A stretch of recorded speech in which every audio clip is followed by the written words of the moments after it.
The Siberian tiger is the biggest wild cat. It lives in eastern Russia and parts of China, where it hunts deer, boar, bears, and fish.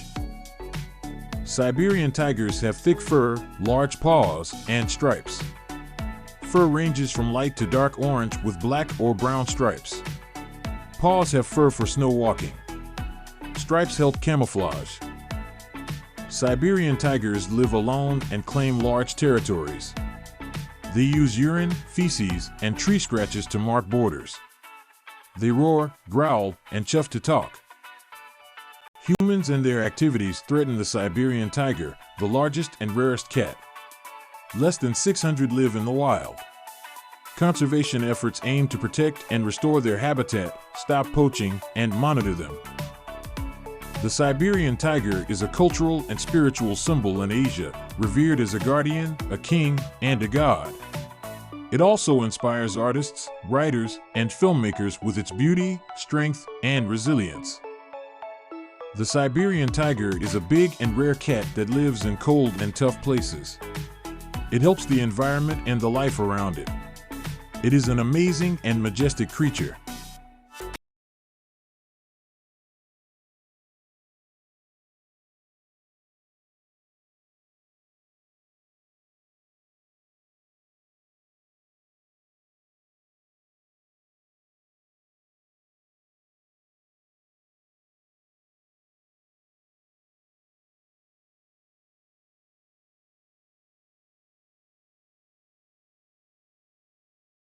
Banksy is a mysterious street artist who mixes graffiti, stencils, and pranks to create provocative and witty artworks.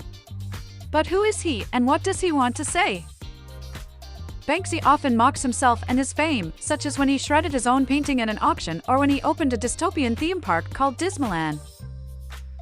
Banksy also pokes fun at the world around him, especially the institutions of power, capitalism, and war. He uses irony, satire, and humor to expose the absurdity and injustice of our society. Banksy's humor and irony are not only meant to entertain, but also to challenge and inspire. He invites us to question the status quo, to think for ourselves, and to act for change. Banksy's humor and irony are a powerful form of art and activism that make us laugh, think, and feel. He shows us that art can be fun, subversive, and meaningful at the same time.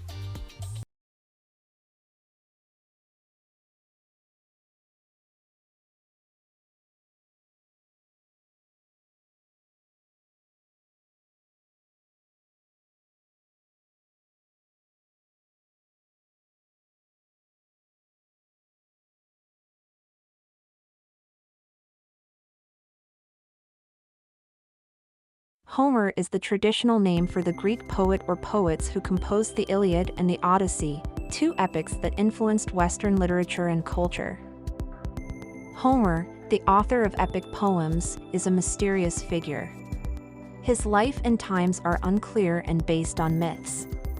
Some question his existence, others suggest various places and dates for him. Homer, the poet of ancient Greece, was possibly a blind bard who sang his poems by heart. This theory comes from his name's meaning and his work's mentions of blindness and bards.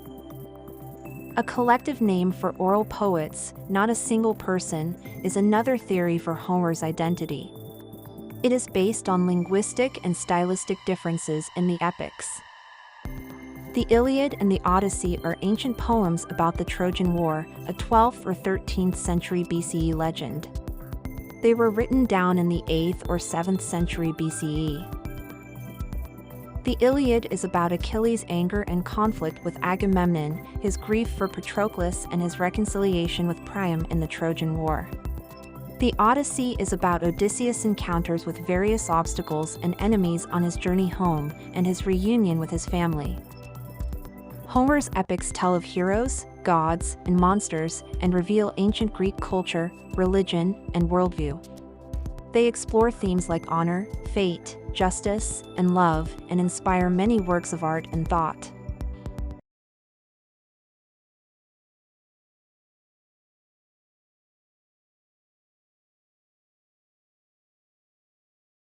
Phasmophobia, co-op horror game where you investigate and talk to ghosts who can sense and attack you. Phasmophobia has voice recognition and AI. The game understands your speech and reacts. The ghosts can also talk to you through radios, spirit boxes, and Ouija boards. Phasmophobia scares you by using sound, lighting, and effects to create realistic atmosphere and unpredictable ghost behavior. Using psychology and AI, Phasmophobia creates a dynamic and scary VR horror game. The ghosts have different traits and react to your actions, evidence, and sanity. In Phasmophobia, a VR horror game, you and your friends face hauntings using teamwork, communication, and AI. Each session is different and challenging. Phasmophobia is a horror game that can be played on VR or PC. It features a dynamic ghost behavior system that reacts to your actions and voice. It aims to test your nerves, skills, and curiosity. It offers a range of emotions, from fear to joy to satisfaction. It invites you to explore the fictional world of paranormal phenomena.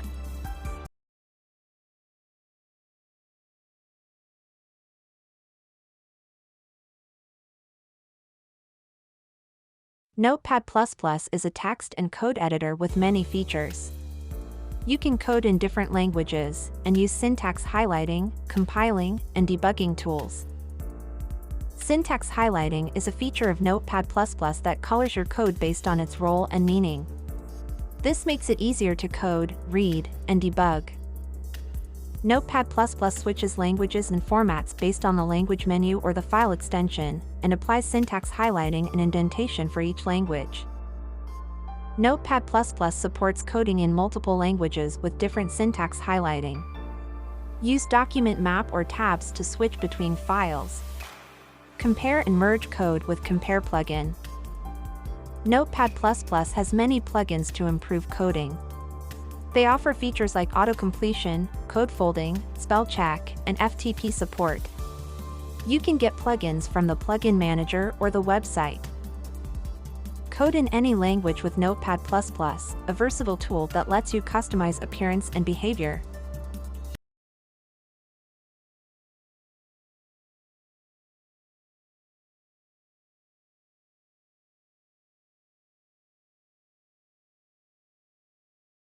To develop APIs effectively, you need to design, test, document, and debug them. Postman can help you with these tasks and more, making your API work faster and easier.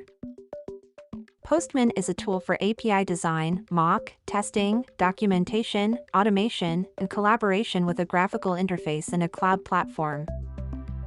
Postman helps you work with different API formats and protocols. You can import your API specs from many sources or create your own with Postman's schema editor. Postman helps you send and view API requests and responses. You can also use its features to tailor and automate your requests and tests. Postman documents your APIs with dynamic docs. Generate, share, and publish docs from collections, with details and examples. Postman helps you test APIs with tools and integrations. You can run and report your tests with the test runner, and automate them with Jenkins, Travis CI, Newman, etc. Postman enables team collaboration and API discovery with its cloud platform. You can sync and share your API collections, mocks, monitors, docs, and access public APIs.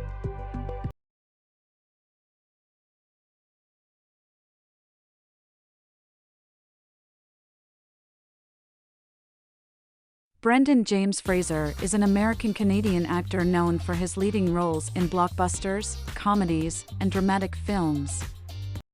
But his career has been a roller coaster ride of highs and lows. Fraser got his start in Hollywood in the early 90s, with his first feature film being 1991's Dogfight. The following year, he scored his breakthrough role as a thawed-out caveman in Encino Man. He then proved his versatility by playing a prep school student in School Ties, a romantic lead in Blast from the Past, and a heroic adventurer in the Mummy franchise. Along with driving the success of The Mummy Returns, he headlined zany comedies like Monkey Bone and Looney Tunes, Back in Action, and again flashed his underrated dramatic skills in Gods and Monsters. However, things took a turn for the worse in the mid-2000s, as Fraser suffered from injuries, divorce, financial troubles, and a decline in quality and popularity of his films. His career deteriorated, his marriage broke down, and Fraser faded into obscurity. He also revealed that he was sexually assaulted by a Hollywood executive, which affected his mental health and confidence. But Fraser is not giving up. He has made a comeback in recent years, with roles in TV shows like The Affair and Doom Patrol, and a Golden Globe nomination for his performance in The Whale. Brendan Fraser is a resilient actor with many career challenges and triumphs. Many fans admire him and want more of his work.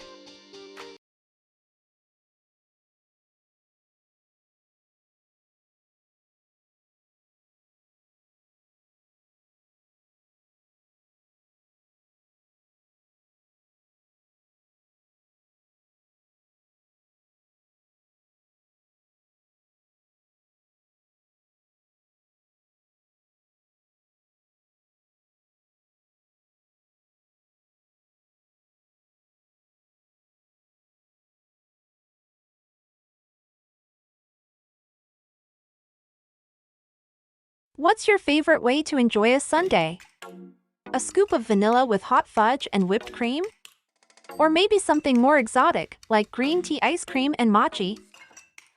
Sundaes are a popular dessert around the world, but they come in many different shapes, flavors, and toppings.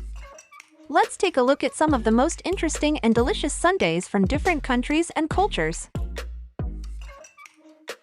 In Brazil, you can find sundae de banana, or banana split, which is a decadent treat with 3 scoops of ice cream, banana slices, chocolate syrup, nuts, and cherries. It's often served with whipped cream and sprinkles.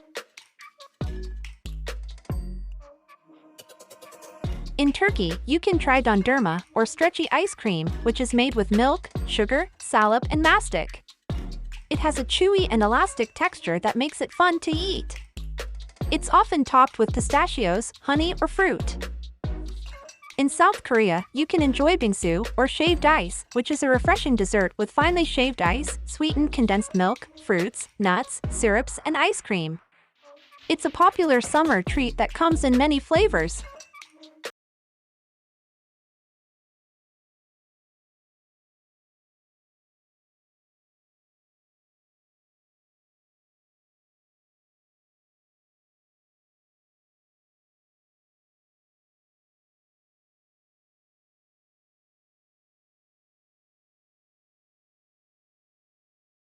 Little Rock is a music and entertainment hotspot. It has live concerts, festivals, theaters, museums, art galleries, and nightlife.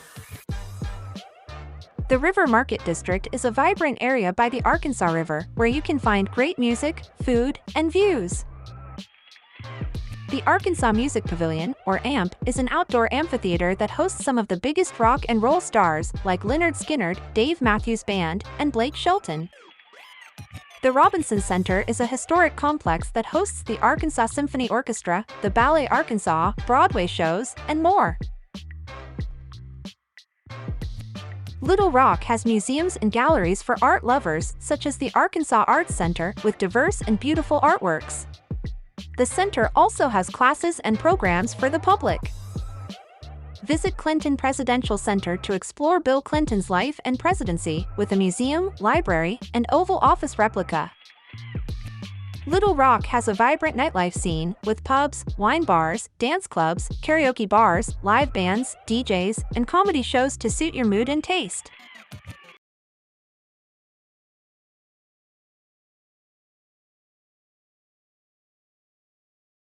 SCP Containment Breach is a horror game based on the SCP Foundation, a fictional organization that contains and studies anomalous entities and phenomena. But did you know that the game is full of hidden secrets and references to the SCP universe and beyond? Here are some of the most interesting ones. SCP-173, a neck-snapping statue in the game, is based on a real sculpture by Izumi Kato called Untitled 2004. SCP-106, a wall-clipping monster in the game, is based on a real photo of a World War I soldier with a horrific facial wound. The photo was taken by Dr. Reed Beat Bonteku and is in a health museum. wearing SCP-714, a ring that protects you from some SCPs, lets you talk to SCP-079, the computer that runs the facility, in a secret ending. SCP-087, A Dark Endless Staircase, is a nod to The Stairwell, a horror game by the same creator of SCP, Containment Breach, Regulus. The game has Easter eggs from games, movies, and memes, like Rick Astley's song, Portal's Cake and Gun, and a bag of marijuana called SCP-420J.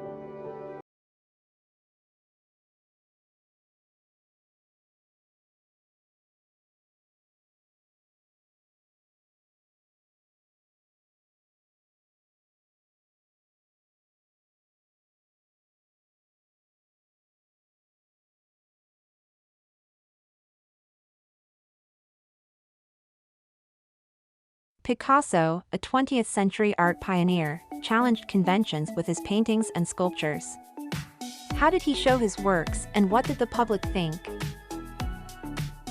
At 19, Picasso had his first solo show in Paris in 1901. He showed paintings inspired by post-impressionism, expressionism, and his sorrows. Critics admired his skill, but saw his sadness and dark palette. Picasso's Les Demoiselles d'Avignon, 1907, was a shocking and innovative painting that showed 5 nude women in a brothel with distorted shapes. It was the start of Cubism, a new style he created with Braque. Picasso created Cubist paintings and sculptures using geometry, collage, and various materials. His works, such as Guernica and Guitar, challenged traditional art and expressed his views on war and society. Picasso's post-war style was diverse and experimental. He explored different styles, including surrealism, expressionism, and cubism. He painted people he knew in myths, but also abstract and political themes, expressing a range of emotions and perspectives inspired by his muses.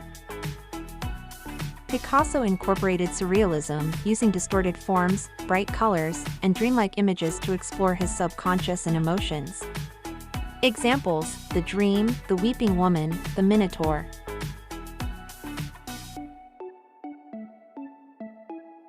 Picasso never stopped creating and innovating until his death in 1973. He revisited old themes and styles and explored new ones. His vast and diverse work still inspires and challenges today.